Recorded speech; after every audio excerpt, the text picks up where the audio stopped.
My cancer that I have is called epithelioid hemangioendothelioma, EHE for short. I am so lucky that this has been my cancer story. It could have been completely different and was, and tomorrow could be completely different too. So why fixate on that? You're wasting your time, your energy. It's stealing your joy from today. It's stealing your joy for tomorrow. Just live. Like, that is literally the definition. Like, just live your life. One of the questions is actually, how have you dealt with the frustration that doctors might not know much about EHE? So my cancer that I have is called epithelioid hemangioendothelioma, EHE for short. Obviously, super long name. It took me almost a full year to learn how to spell it.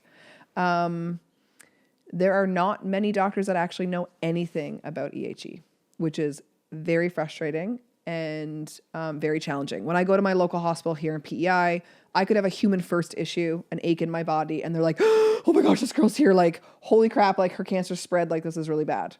It's scary. It's very scary for some people.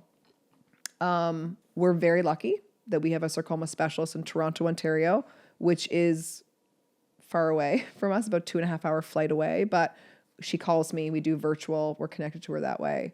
But the question being, how have you dealt with the frustration? I have dealt with it by pouring my heart and soul into fundraising. Like, it is not fair that I have been given a diagnosis that nobody throws money at. I don't have a common cancer like colon cancer, breast cancer.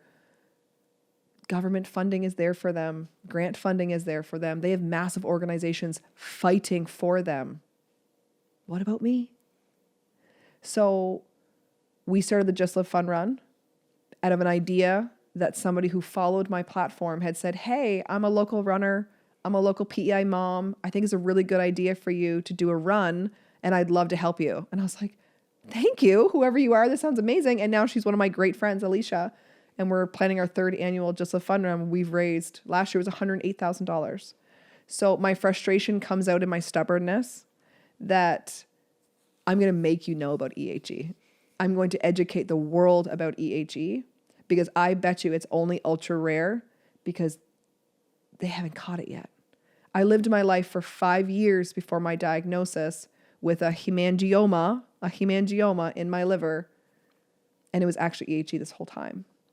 So I use my platform to educate people about their own symptoms in their body. Hopefully medical staff will see it as well. We've had a lot of doctors and a lot of x-ray techs and nurses CT nurses, like everybody in that space being like, thank you for this, like actually thanking us for giving a different perspective or explaining that a hemangioma might not actually be a hemangioma. So I think I use my frustration through my stubbornness to try to change the world. Mm-hmm. Yes, I'm one person, but I don't care. Yeah. I thought it was great that nobody knew any, for a very specific reason.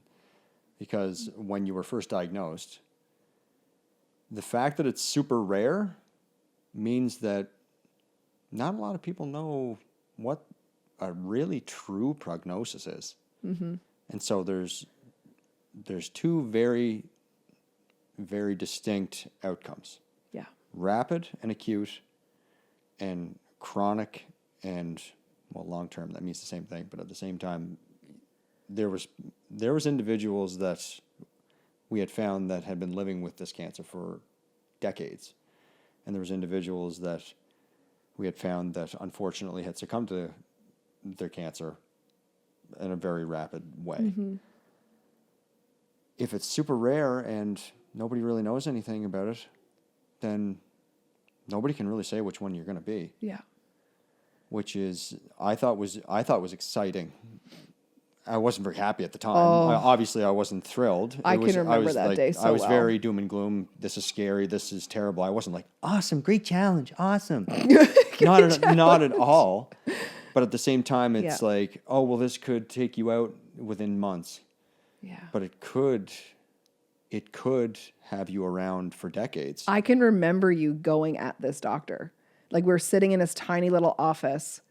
I was breastfeeding Hatton. At this point, he was probably 1.5 months, probably. Mm. And Ty, you were looking at this doctor and you were like, no, it's not 5 years, likely 3. Like, I've met people online, like you Googled everything. Like from my moment I left that hospital, you were on that computer trying to read as much information as you could. Obviously there was minimal, there's not a lot, but we found ourselves in a Facebook group with almost 2,000 members.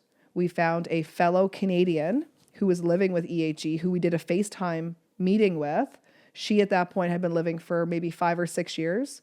And we saw that there was hope. Like we're like, there is hope for here. So stop saying the 5 to 3 years. Like there are other possible opportunities for Michelle. And he was like, no, her cancer's metastasized far too much. All of her lungs, all of her liver, her leg, absolutely not. I'm sorry, that's not going to be her. So when we left that room in Moncton and we drove home, we were heartbroken. And then the very next day, your sister arranged for us to have this meeting with the sarcoma specialist.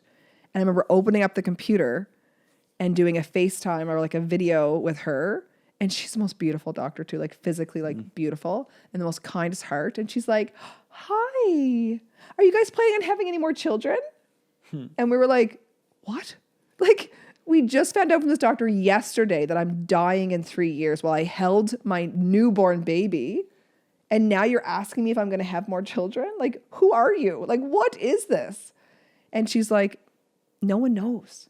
Nobody truly knows what's going to happen with you. That's why I want you to just live. Hence my journey to just live. And I think it was in that moment that we had hope, that we were like, okay, like what does just live mean? And we put all of our trust in her. And we said, okay, we're just going to live our lives and just see where this takes us. But unfortunately, 2 weeks later, I landed back in the hospital because Juliet started school. She started kindergarten and brought home a common cold. The whole house got a cold. Our daughter was in daycare. Everyone had a cold. But I'm a stage 4 cancer patient now. And I just got out of the ICU. I caught this very same cold and I landed in the hospital, put me through the CT machine, and they found more tumors, bigger tumors. They were like, unfortunately, Michelle, you do have to start treatment now. And we were then like, oh my goodness, I'm not going to be Real deal. No, one of this those people. hopeful story they were talking of. I'm going to be what that first doctor said. I'm going to be, oh no, this is an aggressive form of cancer. And then that was the end of my breastfeeding journey. And to me, that was like probably one of the worst parts of my entire cancer story, was ending that bonding with my son, because I didn't know how to be a mom without feeding my kids that way. Fed is best always. Like I believe that very strongly. You know, I was very lucky that I was able to nurse my children, but to have that taken from me, I didn't know how to soothe my baby because my other 2 kids, I nursed them till they were 2. Like I soothed with my boobs. Like this is what I did. Yep. And I had to learn how to feed him differently. And so my whole identity as a mom changed at my cancer diagnosis. And starting treatment, I think, saved my life. Yep. We saw significant shrinkage. Yep. Significant, like tumors going from 8 centimeters down to 5 centimeters, down to 4 centimeters, like massive changes in my body at initial start of this treatment. But our frustration that we have with that doctor, the first doctor, we've let that go. Do I want to see him? Like, no, not really. But like, actually, I do want to see him. I want to show him me. And what's possible. What's possible. To just give a little bit of hope. Yeah, some perspective, right? Yeah. And that's why on our 3-year exact day, I ran out of that exact hospital and did my half-distance triathlon. I wish he looked out his window and saw me. Oh, well. I'd be like, hey. Anyways. Yeah. We don't have any real frustration really with any of them. Don't hold any ill will for any. No.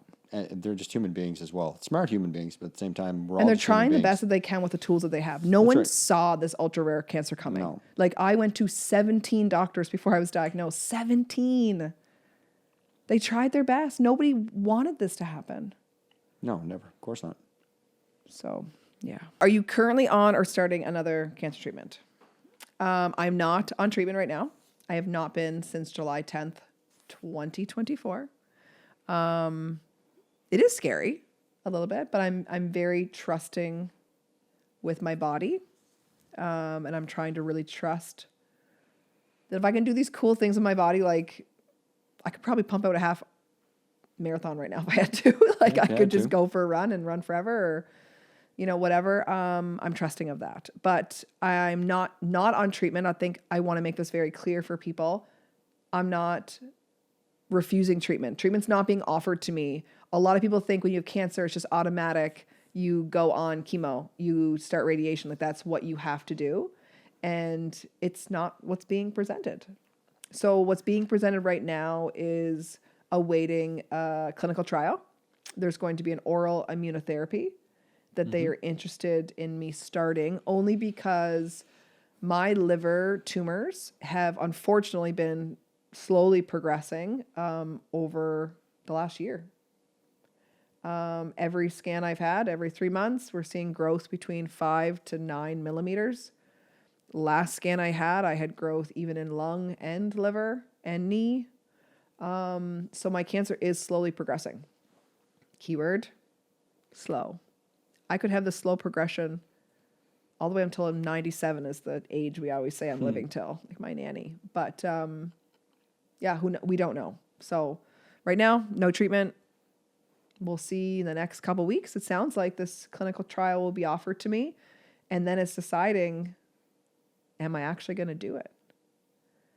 Because cancer treatment comes with side effects. And as we know, my side effects I lived with for 3 years were horrible.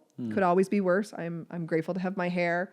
I'm grateful I didn't have nausea, all those things. But I had I would call it severe mouth sores. It was considered 4th degree mouth sores. I wasn't able to eat or drink. I was training for like a half distance triathlon through all of that. I was a little crazy. We don't know what the side effects are going to look like with. Is the juice worth the squeeze? Yeah. Kind of thing. But immunotherapy's done really incredible things with cancers out there. Incredible things. So it's like, why wouldn't you try it? Also the idea of like coupling that with IRE.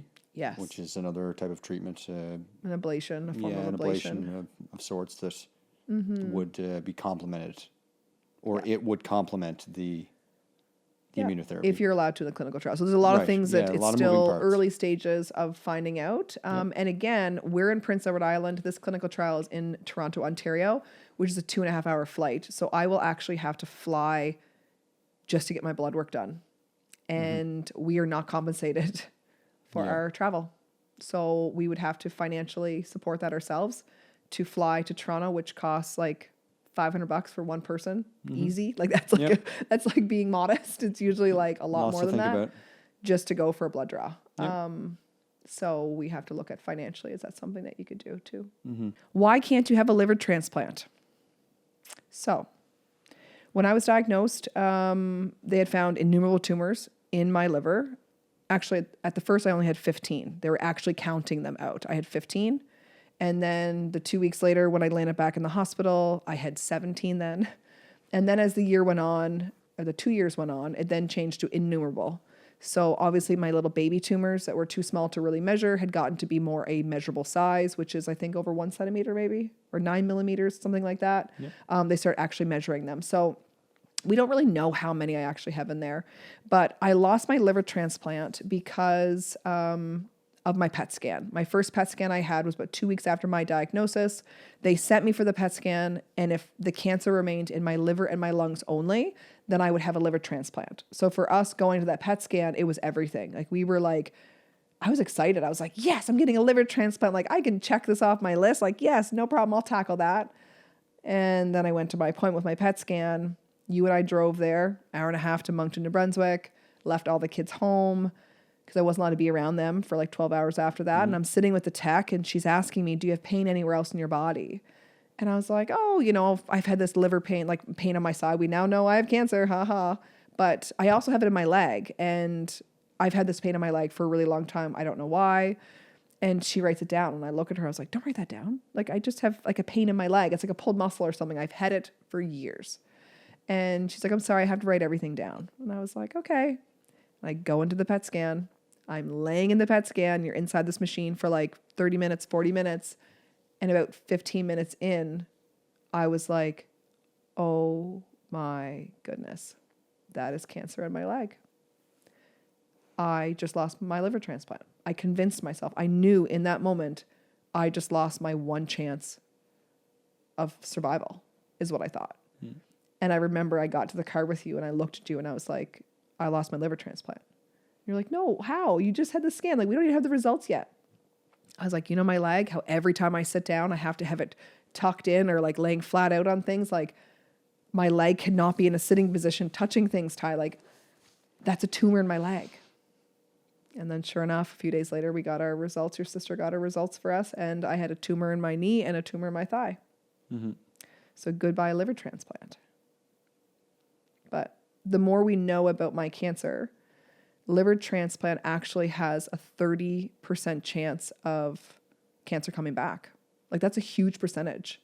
And when it does come back, there's a very large percentage of those people that it comes back even more aggressive. So in my eyes, I feel I've been given a gift, that I maybe lost my liver transplant for a reason. Yeah. Because look at all I've done with my life since my diagnosis. Yeah. Like, wild. Because I was so convinced liver transplant's what I need to survive. I'm truly living now with innumerable tumors in my body. How do you pick and decide on your supplements? Good question. This is a good question. It's a couple ways this has actually evolved. One is my naturopath, my oncology naturopath, Dr. Mark. He is amazing. I'm actually hoping we can invite him sometime. Yeah, for one of these, that'd be amazing. To sit down with him and have him a part of this, because he is a huge part of our team. Massive asset. And I have him coming for our women's wellness retreat. We host a fee-free women's wellness retreat, a 2.5-day retreat. 30 women get to come.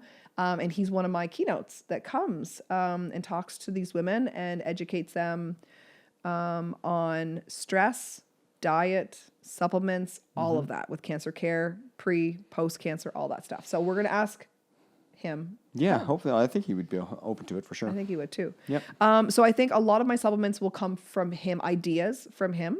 Yep. The other supplements come from you. That's right.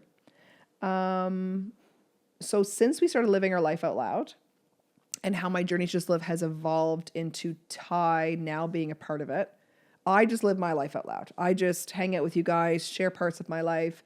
But Ty in the background is always trying to find ways to enhance my well-being, whether it's through my sauna, my cold plunge, my physical products I take, my diet, all of that. You're constantly always networking, trying to support that. That's right. You have a brand manager. Yes. That supports us with finding partners that we align with. Yep. And she is in the States. Yep. And she supports content creators. Yep. In the wellness brand. Yep. The wellness space. Yep. Wellness space. Yep. So she has a lot of connections with some really cool, amazing brands, amazing, clean products. Yes. Yep. And she will approach you about them. Yep. You then will take those and work with my care team to find out if they are ones that I would be interested in trying. Right. We have agreed to, that's how we got working with Armor Colostrum. I will never forget when you came to me and asked me to take Armor Colostrum. Yeah. I was like, what? Like, you want me to take cow titty milk is what I called it. I was like, you want me to like willingly ingest cow's breast milk. Yeah. Like, well, we do it the all good the time stuff. Anyway, but it's a little different. Yeah, I was like, no, absolutely not. Yeah. Absolutely not. I think it took me a couple months. Yeah. And then I finally said, okay, get the product here. I will try it. You listed all the benefits. And this product has like an insane amount of benefits. Like, we're talking a lot of clinical support too. It's the only clinically researched colostrum that's out there and physician founded. Like, it's an amazing product. It's a great product. But it was a stereotype behind a colostrum. Like, do we hear this it was word? a little strange. Like, I knew it was going to be a tough sell, but it was. But then when we approached Dr. Mark with it, he was like, yes. Like he was so excited. He was like, this is perfect for you, Michelle. Yep. And he listed all the reasons why it was perfect right. for me. Like my gut health, my immune support, my recovery in the gym, my skin, my hair. Like Yep. it has 900 million benefits. But I still wasn't sold. I'm like, I don't care. It's weird. Like that is so weird. And then you got the product here. And I think I gave you permission. Or maybe I even didn't. But you started sneaking it into my food. Well, when Mark said it was okay, I knew it was going to be okay. You knew it was okay. You got permission from my care team, but you snuck it into my yogurt. I didn't know for a while. My smoothies, I didn't know for a while. Yeah. And there was one day I caught you. Yeah. Because it was the, there's one flavor that, it's a distinct flavor, and it has kind of like an aftertaste.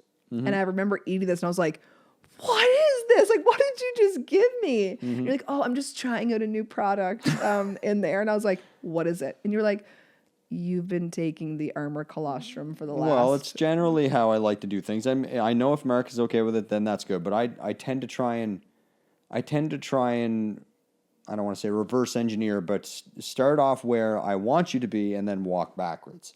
So I know what sets people up for success in your behaviors. So your eating, sleeping, your training, your mental health, and also your connections with people.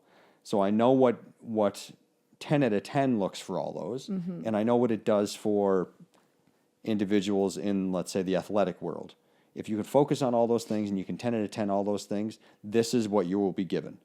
And that's a high performance athlete. Okay? So that's fine and dandy. Okay, so if you can 10 out of 10 those things, what are the things that they might be missing or that you could supplement with? And I don't just make up what those people take. I look for experts and I scour YouTube and scour the internet and scour studies to see which ones are going to be effective for that, let's say, pinnacle of athleticism. Let's say like the most athletic person in the world. Okay? And then I walk backwards and say, what's reasonable, what's possible, what would she take, what could she take? And when I narrow those down to those things that I know that you would or could take, knowing that we still have to focus on those 5 factors of your behavior, then I talk to Mark. What's the story on this one? What's the story on that one? Is this safe? Is that safe? And then if they're all green light, then it's a matter of implementing. Yeah. And I did actually like that I didn't know I was taking it, because there's kind of you wouldn't have taken it. I wouldn't have. I did not want to take this product. And That's then the problem. funniest part was like almost the placebo effect part, right? Like you could take a product. Placebo effect is real. Yeah, I think it's real. I really do. And so if I knew I was taking that, because I noticed some significant changes in myself in that 1 week. Sure. And we were talking about that. And like, you're probably in the background like, I know it's because she's taking this product. Yeah. But like, yeah, I didn't know what I was taking, but I was feeling really good that week. And I was feeling great, especially like, paired with my other supplements. So a lot of people are asking, one of the questions is here. And I think we will do a whole segment on this when... It's not when I'm ready. I just want to be careful with this. And the question is, what supplements do you take? What is your routine? Because I don't want people to look at that and say, okay, if I take exactly what she's taking, I'm going to replicate it. I'm going to be just like her. Yeah. And I don't ever want to make anyone feel like that, because we're all different. Just as if cancer's not in the equation. We're all humans first. But then someone said to me, and it struck me too, you're giving hope to others. Maybe by you sharing what supplements you take, they can bring it back to their own care teams and decide, that might actually be a really good match for you. Sure, let's try this. And at the end of the day, the benefit could outweigh the risk of their not seeing the benefit. You know what I mean? So you could... Let's say you do tell everybody what it is exactly that you take in your stack, and then somebody implements it and it doesn't work for them. It doesn't make them like Michelle or whatever you want to say. And that's really unfortunate. But then you could have another person that takes it and it really changes a lot of their markers. Like it really pushes the dial into in the green. Like my blood markers have never been so amazing. Yep. And a lot of people will write us and say, you take too many supplements. Why do you take all these things? And I only share like maybe 3 of them that I take out of my stack of, you do my pills. I don't know. I probably I take. hope everybody understands that I'm not a complete idiot. I know I look like one, but I take a long and arduous time to make sure that I love my wife, and I want to make sure that anything that she's putting in her body is going to be safe for her. And any moment that it seems like it is unsafe, we back off either completely or back off to find what I would consider to be a therapeutic level. So Yeah. I'm not just like cowboying it with all these supplements. No, it's a whole team process. And again, like I obviously have a voice in this. It's not like you and my care team deciding this for me.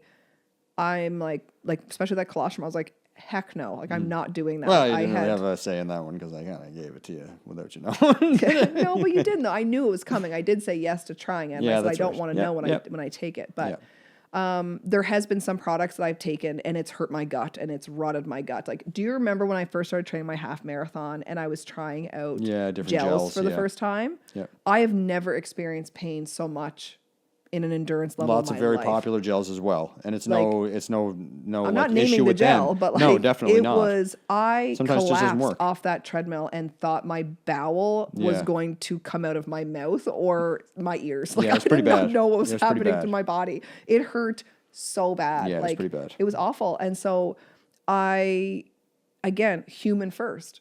That product works so well for my best friend. It's her go-to product. Yep. So when I talk about supplements that I take, work for me, friends, and I hope they support you too. Yeah, Someday you probably I think we will. sharing that. We will. Yep. All right. What is Ty's career path, and how has that evolved and grown the last few years? Oh man, that could be a really long trajectory. Okay, so maybe I'll try and keep it as simple as possible. So when we were in Yellowknife, I was a quote-unquote CrossFit coach or a strength and conditioning coach for what could be referred to as like the SWAT team for the RCMP. So that was my everything, my entire life. I wanted so badly to bring a CrossFit affiliate to Yellowknife because it's such an outdoorsy and such a health-focused place. And Yellowknife is in Northwest Territories, super northern Canada, middle of basically the North Pole. We live with Santa Claus. It's pretty far away from the North Pole, but it's north. It's super north for anybody that doesn't live up there. Yes. Anyway, so that was like my entire life at that period of time. I wanted to open an affiliate so badly. I like totally drank the CrossFit Kool-Aid and still drink it, still love it, every aspect of it. But it was unreasonable because we spent so much time coming back home to PEI for vacations, and I'm looking back now, thanking God that it didn't get into my mind so deeply. I was like, it's just not going to work as much as I want it to work. Anyway, so that was where I was before everything happened. Yeah. And then, sorry, quick sidetrack. I was a teacher up in the Northwest Territories as well, and I worked in an Indigenous school. Shout out KDS. Loved that school, loved the community, and absolutely loved my job. Working with Indigenous students at the high school level, it was incredible. It was a vocation. I adored my time there. So when we came back to PEI after your diagnosis, I was really struggling to try and find my identity, really struggling, because my ability to coach CrossFit was probably still there. I could coach somewhere in town, Which you were a little bit in a local gym here on occasion. Just not enough to what I refer to as coaching, but at the same time, yes, I could have for sure. But it was difficult for me because leaving the Northwest Territories was not optimal in my books. We didn't want to leave. We would have lived there. No, I didn't want to leave at forever. all. So it felt like I was losing everything. So anything that I would be able to find career-wise on PEI was always going to be second fiddle to what I had going in Yellowknife, which was a dream come true. So I kind of spun my tires a little bit the first couple of years, trying to figure out what I was going to do, and worked with the provincial government for a little while in what was referred to as Indigenous relations. Then moved into behavior support for teaching as an itinerant, so moving around the island, helping schools, with behavior assistance with some students. And then I've just kind of worked my way back into the system where I'm into a job as a student support teacher, and I really love it. So, like, obviously, there's a lot of things that happened between then and now. But again, I could talk about that forever. In the meantime, I've kind of gone down to half time as a teacher because of, the opportunity of content creation, and I'm happy to embrace that opportunity and whatever it becomes into the future. I think it's really, really interesting and really cool. I know that it's an avenue that I would like to explore, and I really enjoy exploring it because, it's where the world, I don't even want to say the world is going, it's where the world is. And there's a lot of people in the world that I admire that are content creators. Love to get some beginner advice or plan to start some strength training. Some beginner plan to start strength training. Somebody wants to start strength training. What do you tell them? I would tell them to get a set of physio bands from Amazon. You can probably get them for like $30. Yeah. Stand on them, do I some agree. curls. Yeah. Anything is going to Resistant bands, like those elasticy bands. Yep. Yeah. I find training is like a compounding interest, like in the financial world. As long as you continue to show up, no matter how little it is, it's going to compound over time. And it's not even going to compound in your body changing as drastically as you think it will. It's going to be that you're showing up and you're making a plan that I'm going to do this. And then when you execute, you close a loop. So psychologically, when you close that loop, it's like, a little kick. You get a little kick of like the feel goods. And that's going to keep you appetitive or want you to come back to do more. It's definitely a bigger conversation that we can probably have later on. Yeah. But at the same time, I would start with physio bands from Amazon. I think you can get them for like $30 Canadian, something like that. And they probably come with like a set of like a little cardstock that has like little exercises on it, or you could Google physio band exercises. There's things that you can do for your legs, for your core, for your upper body. We'd even talk about like air squats. Like you don't have to have equipment to start training your body. And you have to do something that's going to be sustainable. Because if you're not, it's that compounding interest thing. If you're not going to do something that's going to be sustainable, then you're going to be out of luck pretty quick. Yeah. Like I think how I got into my fitness journey, it was actually pretty funny. I woke up one morning and I hopped on the treadmill and I downloaded the old app that I remember I had 10 years prior when I was going Couch through my to 10K. fertility. Yeah, I was doing my fertility treatment. My fertility doctor said, try to exercise. I have PCOS. They said, I think you need to exercise. It might actually help maybe your fertility. So I downloaded an app 10 years ago. It's called Couch to 5K. I think it was back there, or 10K or something.